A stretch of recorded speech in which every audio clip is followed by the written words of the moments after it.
Un film à l'action spectaculaire peut-il conserver une patte d'auteur aussi bien dans son visuel que son propos? A l'inverse, un réalisateur classé comme indé, intello, arty peut-il vraiment proposer un film épique d'époque? La réponse devrait être assez évidente pour tous les gens avec l'esprit suffisamment ouvert, et c'est bien évidemment un double oui. Bienvenue à toutes et à tous pour cet avis et cette analyse de The Northman, d'abord sans spoiler, puis avec.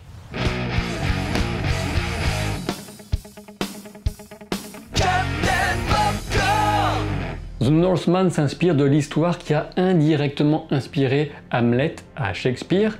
C'est dans la geste des Danois de Saxo Grammaticus qu'on trouve cette histoire de vengeance d'un prince suite à l'assassinat de son père, le roi donc, par son oncle, qui s'attribue, qui plus est, la mère du jeune Hamlet. Et si vous êtes plutôt manga ou animé, on pense aussi directement à Vinland Saga, phénoménal animé notamment qui mérite votre temps. Le réalisateur c'est Robert Eggers à qui on doit The Witch et The Lighthouse et qui travaille actuellement sur Nosferatu. Tout un programme. Pour aller droit au but, je vous recommande de voir ce film au cinéma avant qu'il ne disparaisse purement et simplement des écrans. Et si je devais personnellement choisir entre le fun et le style de Sam Raimi dans Doctor Strange 2 et l'expérience froide et brûlante de The Northman prenant bien plus de risques, je penche clairement pour ce dernier. Bien évidemment, Doctor Strange numéro 2 va totalement rouler sur The Northman en termes de box-office, et c'est bien dommage de ne pas profiter et soutenir un effort comme celui de ce film qui vous sortira peut-être de votre zone de confort. J'imagine que tout le monde ou presque vous dira qu'il s'agit d'un film de viking, mais c'est plutôt un film de Scandinave du Xe siècle, sachant que la partie viking, à savoir ce terme qui désigne ceux qui partent en raid, souvent par voie maritime, ne correspond au final qu'à une petite partie, une partie réduite de cette histoire. On a donc une histoire extrêmement classique, simple et universelle, l'histoire d'une vengeance, d'autant plus adaptée que pour une bonne partie des Scandinaves de cette époque, la vengeance s'inscrit comme un devoir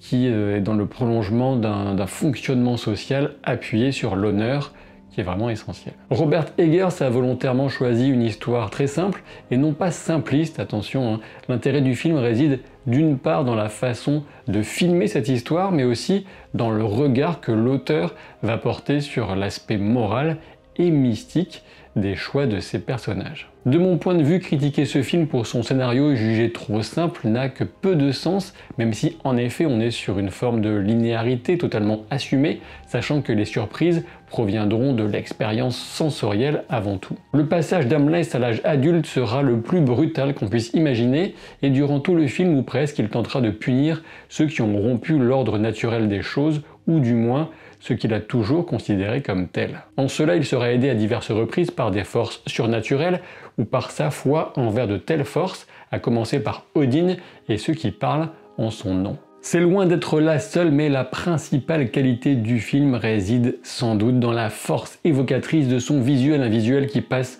par absolument tous les décors naturels, les décors reconstitués pour l'occasion, des costumes au détail parfait, une direction de la photographie ambitieuse, une scénographie pleine de souffle, notamment dans certains combats filmés en plan large et sans cut outrancier. Certains passages dans le monde sacré, mystique, sont extrêmement puissants également dans une forme d'arbre de vie et généalogique, pris littéralement au premier degré, qui mêlera l'organique et le végétal.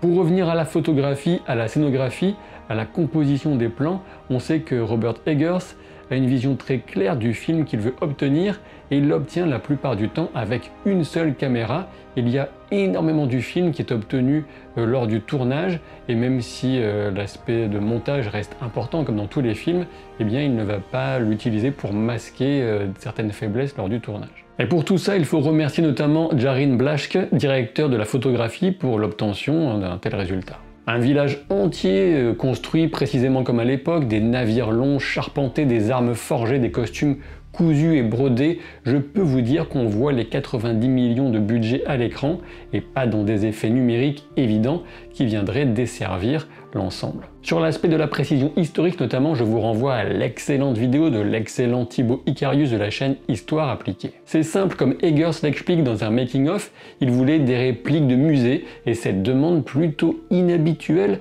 à Hollywood notamment a demandé un peu de temps aux gens qui ne le connaissaient pas et à être parfaitement intégrés par les costumiers, etc.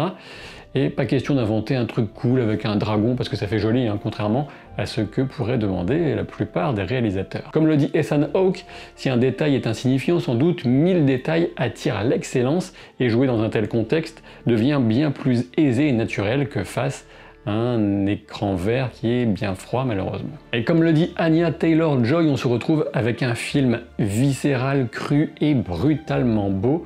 Merci Anya pour ces mots. Il faut dire qu'une bonne partie du film est tournée en Islande avec ces terres qui ne trichent pas. Ils se gelaient les miches en gros. Du côté des acteurs, puisque j'en cite quelques-uns, on retrouve deux habitués du réalisateur avec la magnétique Anya Taylor-Joy et l'illuminé Willem Dafoe. Quant au rôle titre de l'homme du Nord, il est tenu par Alexander Skarsgård qui jouait évidemment Eric Northman dans True Blood, sachant qu'on le retrouve plus récemment dans la série Succession que je vous recommande et dans Godzilla vs Kong que je ne vous recommande pas. On a aussi Nicole Kidman dans le rôle de Gudrun, la mère d'Hamlet, et Ethan Hawke dans celui du roi trahi, Orvandil. Nicole Kidman reste une excellente actrice, aucun doute à ce sujet, mais ce serait mentir de ne pas dire que les effets des injections et autres chirurgies, je n'en sais rien, continuent de modifier son expression faciale de façon un petit peu inquiétante, faute au jeunisme à la con qui sévit à Hollywood notamment, par ricochet dans une bonne partie du monde. J'ai envie aussi de mentionner Björk dans un rôle court mais essentiel et intense, ainsi que Claes Bang dans le rôle de l'oncle d'Hamlet et qui affiche à 55 ans s'il vous plaît un physique d'athlète. Tous ces acteurs sont tout simplement excellents, on ne peut pas dire autrement, leur performance nous plonge encore plus dans ce voyage halluciné au cœur du Xe siècle scandinave. La bande-son que j'écoutais en écrivant le texte de cette vidéo est tellement réussie que j'ai bien envie de l'utiliser pour certaines de mes parties de jeux de rôle. Mais bon, je sais bien que ça risque de coincer tout de suite avec les droits, forcément, que ce soit sur Twitch ou sur YouTube. Donc on va devoir oublier, mais je vous mettrai le lien en description de la vidéo. Il est largement temps de venir au spoiler et si vous aviez encore un doute, que ce soit dit clairement, abonnez-vous à la chaîne et allez voir The Northman, sinon ma vengeance sera marquée au fer rouge sur vos petites gueules enfarinées. Enfin bon, prenez pas ça non plus au pied de la lettre, je peux vous marquer ailleurs. Vous êtes prêts? On passe maintenant au spoiler. Dans ce film, Robert Eggers a intelligemment repris certains thèmes majeurs du Hamlet de Shakespeare, tels que la folie prétendue ou réelle de son protagoniste, ainsi qu'une sorte de désir de la mort avec cette notion de libération des tourments et passions qui déchirent le cœur humain.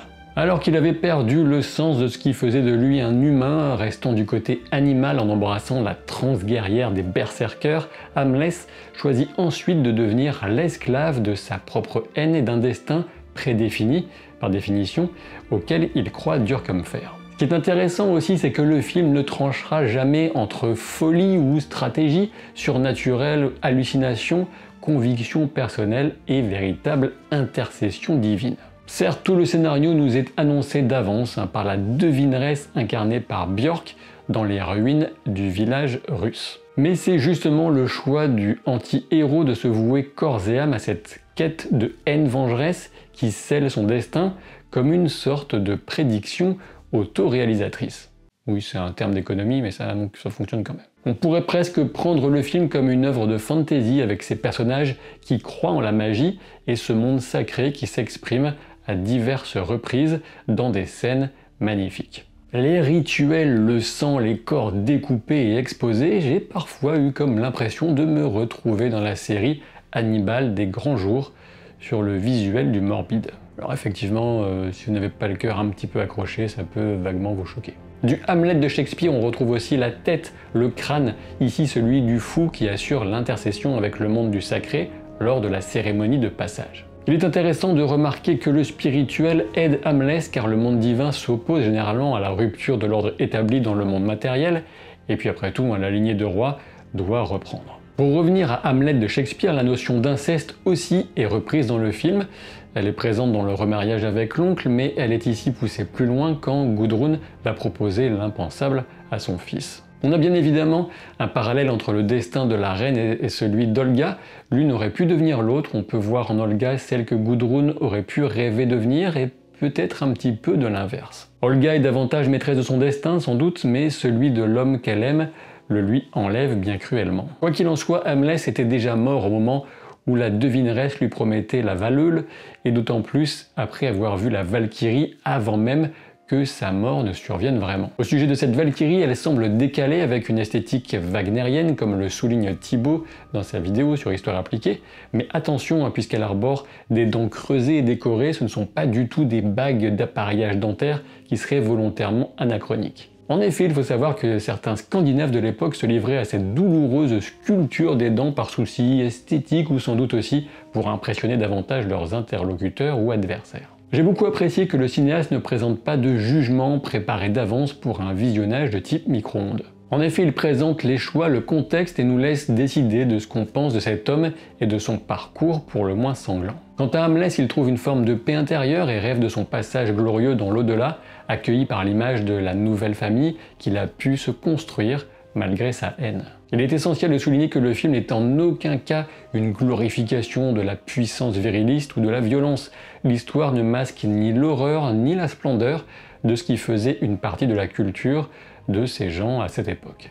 Des raids terribles, des carnages, viols, pillages, de l'esclavage, mais aussi une forme d'honneur et une vie spirituelle intense. À mes yeux, le film parvient à trouver un équilibre délicat, certes, entre le spectacle et le propos, sans sombrer dans le lénifiant, mais sans non plus céder à la facilité d'un rebondissement toutes les 5 minutes pour aller prendre les spectateurs les plus flemmards par la main. Et donc 90 millions de budget pour une approche authentique, détaillée, historique, poétique, forte avec un parti pris qui peut parler à un large public mais sans le draguer ou réduire son niveau d'exigence, voilà qui mérite bien un petit peu de soutien, voire beaucoup, même si je ne me fais guère d'illusions quant au succès commercial que pourrait rencontrer ce film, malheureusement. Si cette vidéo vous a plu, si vous avez vu le film, pensez à laisser un pouce en l'air, à vous exprimer en commentaire puisque ça aide au référencement comme vous le savez. N'hésitez pas à découvrir ma chaîne secondaire Captain Jeux de rôle avec plein d'histoires épiques, là aussi dans un autre genre. Et merci d'avoir regardé, je vous dis à très vite pour de nouvelles aventures. Salut!